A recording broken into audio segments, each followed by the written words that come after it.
Pertama begini ya, saya kira soal keabsahan Gibran untuk menjadi cawapresnya Pak Prabowo, semua pihak saya lihat sudah menyatakan tidak ada masalah sama sekali.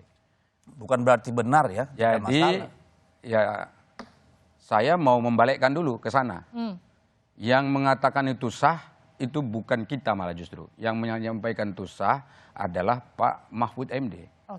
Mengapa pernyataan Mahfud MD ini penting untuk kita kutip? Karena beliau sekarang pertama adalah cawapres dari Pak Ganjar. Yang kedua, Mahfud MD ini adalah Menko Polhukam. Yang memang urusannya itu adalah masalah politik dan hukum. Nah artinya beliau sendiri mengatakan putusan MK itu malah di luar ekspektasinya. Artinya sudah lebih daripada apa yang diharapkan sebagai personalnya Mahfud MD.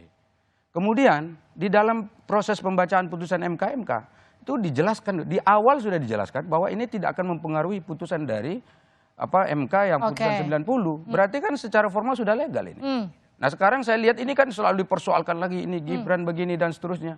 Ini sebetulnya tadi kembali ke pertanyaan pertama, apakah ini ada gorengan politik? Saya kira pasti.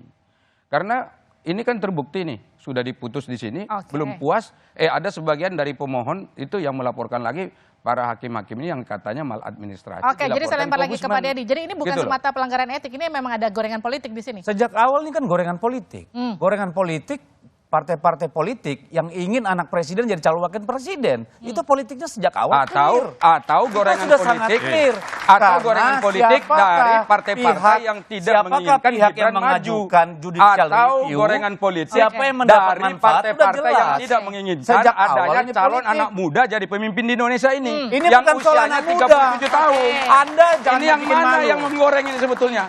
Siapa yang menggoreng ini? Habis itu saya, silakan. Udah. Ini bukan soal anak muda, ini soal anak presiden. Kalau soal anak muda, banyak sekali anak muda berprestasi di Republik ini. Kalau Gibran bukan anak presiden, dia akan dipilih apa tidak? Saya tanya. Saya pastikan tidak. Sekarang saya tanya. Saya pastikan tidak. Saya tanya, putusan 90 itu apakah berlaku untuk Gibran saja atau berlaku untuk seluruh Indonesia? Siapa yang akan diuntungkan dari itu sana? Itu dulu, jawab dulu. Siapa loh? Sekarang saya tanya jawab dulu, Anda. apakah itu berlaku untuk personalnya sebagai seorang anak presiden saja, sebagai seorang Gibran, atau itu putusan berlaku untuk seluruh rakyat Indonesia? Saya jawab itu. Tentu tidak. Saya tanya Anda lagi. Kalau Gibran bukan anak presiden, Anda ambil nggak? Sekarang itu gini. Jawab aja. Saya tanya kembali. Tadi Anda tanya sudah saya jawab. Iya, ini saya tanya kembali. Saya tanya lagi. Saya tanya lagi. Apakah kalau Gibran bukan anak presiden, Anda ambil nggak? Bukan. Apakah menurut Anda kami berhak? Pertanyaan bukan ditanya dengan jawab. Loh, ini Anda jawab. Apakah menurut Anda kami berhak mencalonkan dia? Sebentar. Apakah menurut Anda kami berhak mencalonkan dia dengan putusan itu? Dalam artian berdebatnya, mohon maaf, bukan persoalan gender ya. Nggak boleh dipersoalkan. Saya bertanya, Anda harus menjawab, bukan melempar pertanyaan lagi. Tapi Anda jawab di pertanyaan saya, sama kan? Anda kan melempar kembali pertanyaan kepada saya. Pak Wihadi tanggapi silakan. Begini.